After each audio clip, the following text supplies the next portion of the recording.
Alright, as quick as possible tutorial video. This is a Fender Frontman. This is a 15R. You get the 15Gs, which are the really common ones. Incredibly popular beginners practice amp, but these things do break. And in the case of this one, it is a input jack that's actually broken. It's actually been shimmed by a piece of wood at the moment. Now what we're going to do is we're actually going to go undo these 6 screws at the back, these 2 screws at the top on the handle, and so that's 8 screws, 9 screws in total, including this one here that keeps everything to the faceplate. Everything is bolted to the faceplate, so basically everything has to come off. So these control knobs have to come off, the retaining nuts, the whole lot basically. But it's actually quite easy to do, and you can do it with a very modest amount of tools. Firstly, small adjustable spanner, make your life easier. If you've got the correct size socket for the all the different nuts and everything else, brilliant. If not, super cheapy way to do things, just one of these would be fine. Secondly, I think this is a Posi 2 screwdriver. I'm going to cheat. I'm going to use an electric driver to actually undo stuff because I'm lazy. Small standard pliers will be alright. If you're worried about any sort of damage, you can put a bit of a cloth or kitchen towel over that. Posi 1 smaller screwdriver, again crosshead things. And finally, because what we're going to be doing is in effect assuming that there's no actual mechanical damage to the jack socket itself, we're going to be trying to repair the solder joins from this jack socket. So most of the time, say 99% of the time, it's the pins. There's probably about, I'm trying to think now, probably about 8, 9 pins from this jack socket onto the board itself, and the solder joins break just with usage there, plugging and unplugging. So we're going to do, like I said, undo the 2 screws at the back, the 2 at the top, 6 at the back. There's several different ways to actually take this back off. The thing is, it's a closed back cab and it's flush. Several different ways you can do that. I'm going to be using the pliers. I'm going to grab that very gently and wiggle the thing out. Loads of different ways you can do it. But okay, here we go.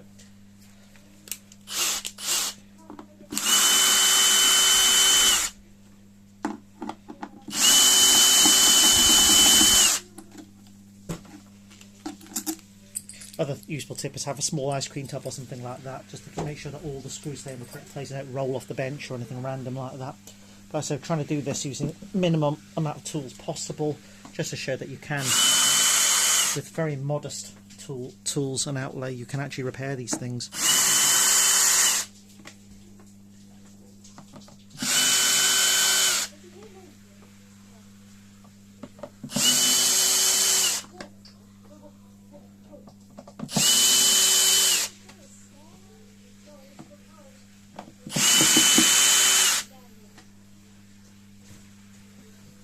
Quite difficult, this bit is, or potentially difficult. We'll try not to break anything. Just try not to have your pliers bite into the plastic too much, because it's not that strong. It's very easily marked and damaged. So we're just going to be as careful as we can. There. Just don't damage that really. Lovely. Okay, so that's what we've got inside there. The speaker is actually marked positive and negative. This one's got the reverb tank in, it's the 15R. So what we do firstly is let's unplug the speaker, white to positive. There we go. Now because there is a reverb tank in this, we do need to actually unplug the reverb tank before we can lift, because the idea is that the main circuit board is bolted onto the chassis. So we need to unplug that. So at the minute on here we've got blue to the left, blue and black to the left, yellow and black to the right. So let's just pull that free. There. Push connectors, push-pull connectors. 2 more screws. You need a reasonably long screwdriver. Don't use a stubby to try and do this. That bolts the chassis onto the baffle. Okay. Screws the chassis onto the baffle, even not bolts. So there's one there.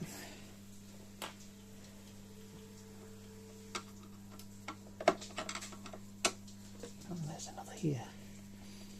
You don't really need to unplug the IEC mains plug at the back on the backboard. You don't really need to do that if you've got a bit of room to work with. it's okay where it is. So let's take that out now very gently. Rock the thing back and forward. So I can lift it up slightly. There we go. There we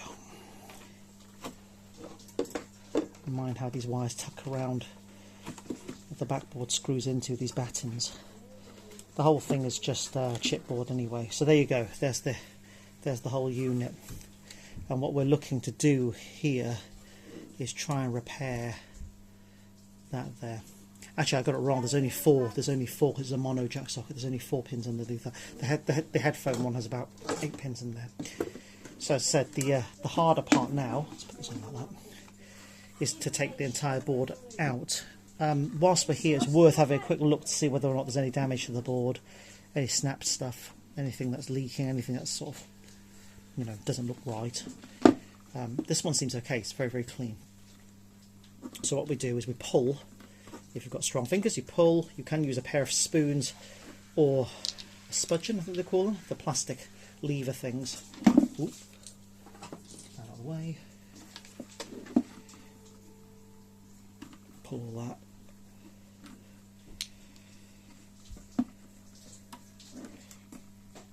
Pull that. And again, that last small screw there. Unscrew that. There we go.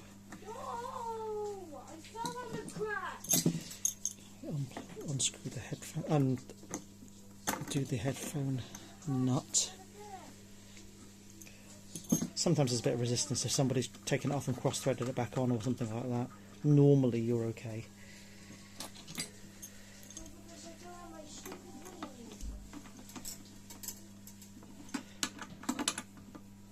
Well, this is why I said some sort of ice cream tub or a Ziploc bag or an envelope. Anything to keep small fixings together will make your life a lot easier. Much easier.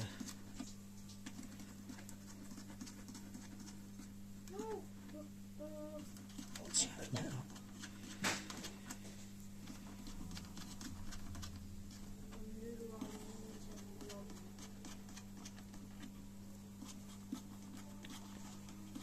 Now, as you're tipping this chassis around as well, there's the 7 washers. 6 if we've got the 15G, but this has got reverb. If you can lift these straight out, great. If they're fiddly, leave them be, but try not to lose them. If you have the luxury of a magnet, that might help.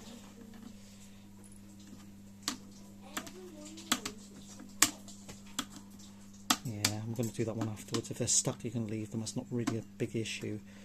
You don't really need the washers for anything at the moment. Other than not getting lost, you don't need to sort of reposition them or anything like that. There we go, that's the last one out.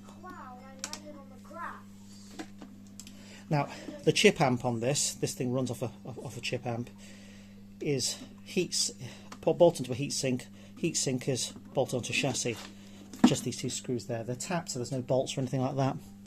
Let's see the larger screwdriver again. Hold them nice and still.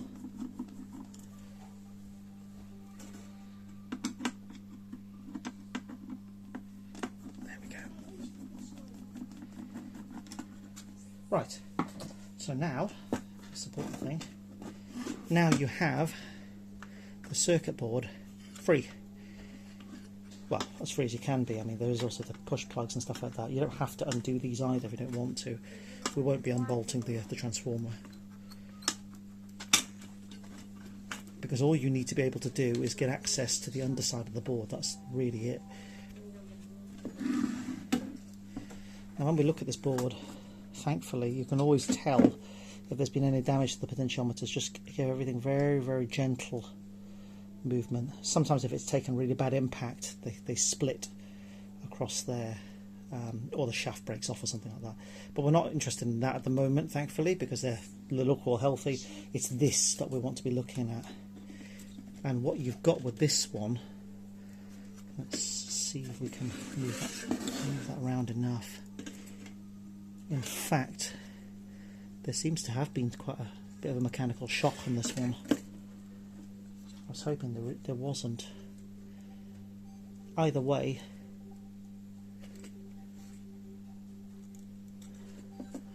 got potentially is the pins being damaged in there.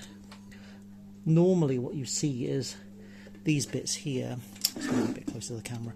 Normally what you see, let's move that a bit closer. There we go.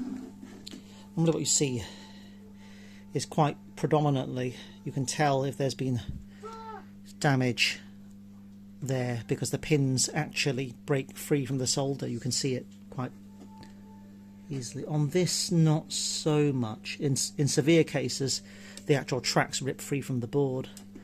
But what I'll do is I'll heat this up. Well, I'll use a soldering iron now. These 4 points, I'm going to remove the old solder. And this is where you don't have to do this. It depends on circumstance. Usually you just run a soldering iron over it and it's okay. So I'll plug the iron in now, just let it warm up. I just use a very basic Antex XS25. You can use all sorts of very fancy ones. But something as basic as that will work. Just a 25 watter. You don't need crazy power to do it. You need to keep the tip nice and clean if you can. Fresh solder on it. If you want to keep that ROSH compliant, use a, actually it is ROSH compliant, lead-free solder to do it. And what I'm going to do is I'm going to go and suck the solder up from these bits first and see whether or not we get a nice join out of there.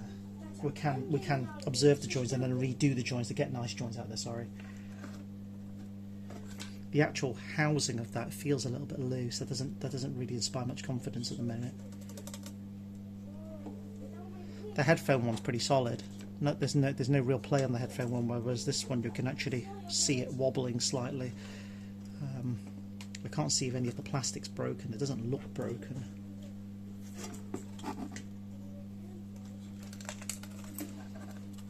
I mean, the best option is always to replace, but that assumes you've got a replacement. There, really.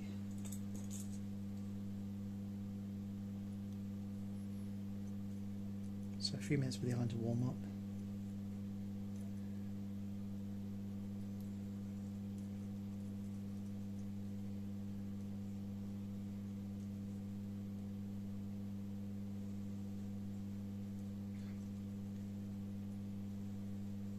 It's warm up quite quickly now.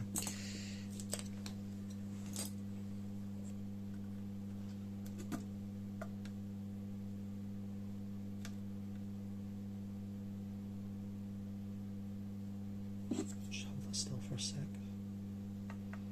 Nothing's really happening at the minute. There we go. Try and get as much heat on the joint as we can.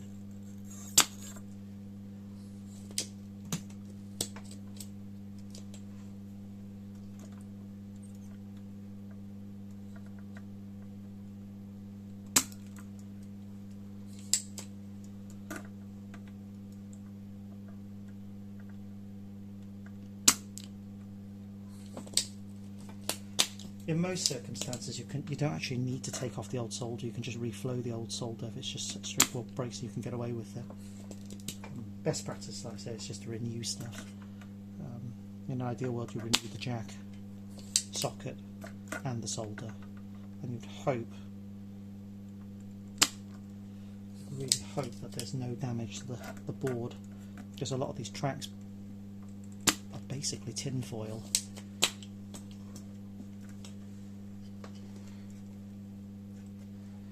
That's the jack pretty much loosened up apart from a little bit there, but it seems okay. Let's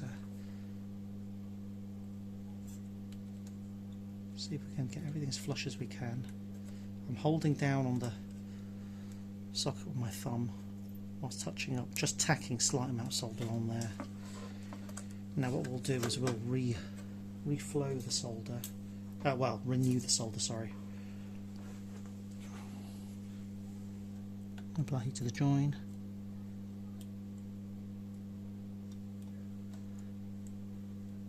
Flow that solder in.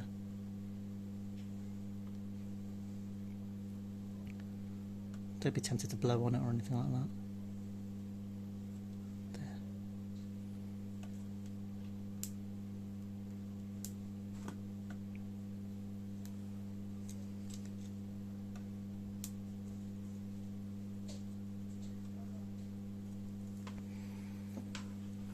And that's all there is to it, really.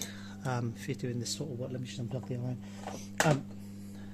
If you if you're replacing potentiometers, again, same method up to the point where you're desoldering these, lifting them straight out, putting new ones in.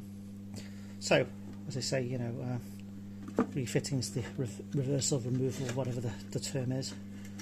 What we do is we very carefully push that back in, make sure nothing is trapped, no cables, no LEDs especially, they get bent quite easily because they're sort of not quite freestanding, but they poke through the holes and stuff like that.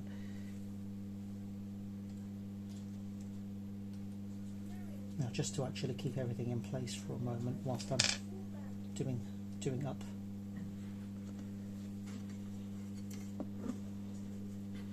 the other bits. There we go.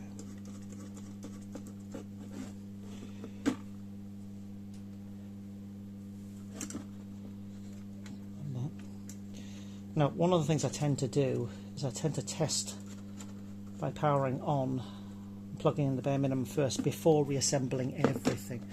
Only because if I need to go back in to check, if I need to go back in to make sure that things are, I haven't missed anything or something's not behaving as they are, I don't have to undo everything again or risk subjecting it to any other particular mechanical stress or anything like that.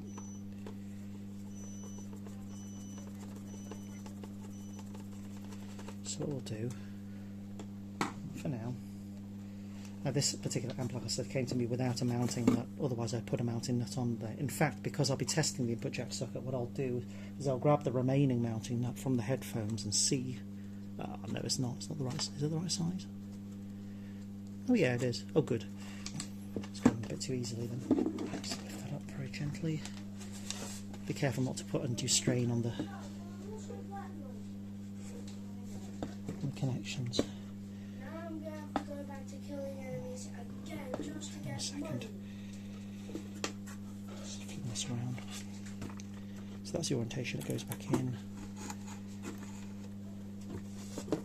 We'll try not to catch cables.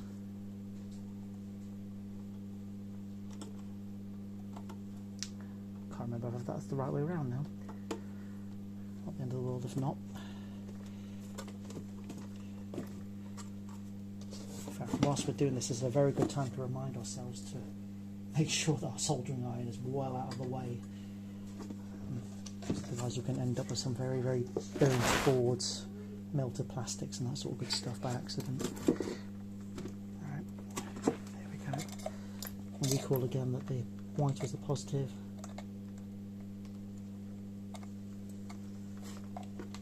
And black is the negative for now. And we're just doing this just to test, nothing else. We're not doing anything up particularly tight yet. Just make sure nothing's trapped, nothing's broken. Lift that up slightly. In fact, because there's nothing holding the chassis, and one of the things you could do makes life a little bit easier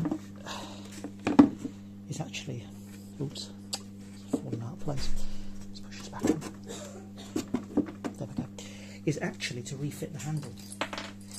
You when you refit the handle, because the thread passes through the chassis, you don't even have to be super tight. You only have to do them sort of pretty much finger tight, really, just to make sure everything's not going to fall out on you or cause problems when you've got live electricity running around everywhere.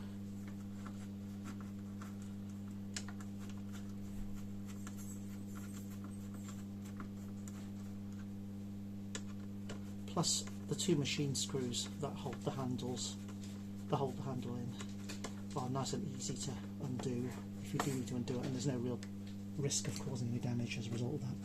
Okay, so that's that. The chassis is not going to go anywhere now. do is to find the mains cable. Find the mains cable. Don't touch any of the stuff because the back's still off. Remember, if you're an amateur, complete beginner at this sort of stuff, don't mess with. Don't stick your hands in there when there's live electrics. Obviously, even to wobble or check or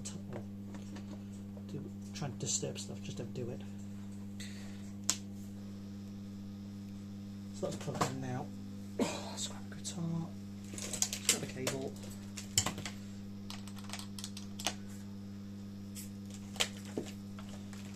And to avoid crazy shots, let's turn everything right down. Apart from the EQ. That's actually just the static, and that's the reverb. Turn the reverb right down, we don't really need reverb right now to prove a point. So, input.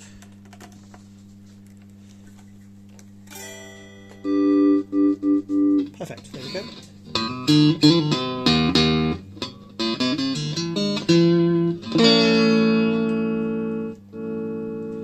And that jack socket is now solid.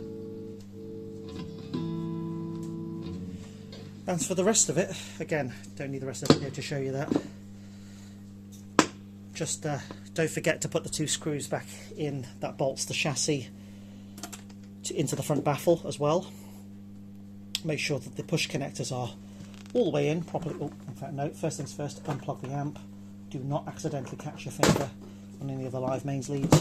They're fairly well insulated, but don't do it. So make sure these are in solid actually, so like that all the way in, otherwise they'll wobble out. The 2 chassis 2 baffle screws, these were fairly tight on the heatsink to the chassis, so that's okay. And the rest of it's just screws and fittings.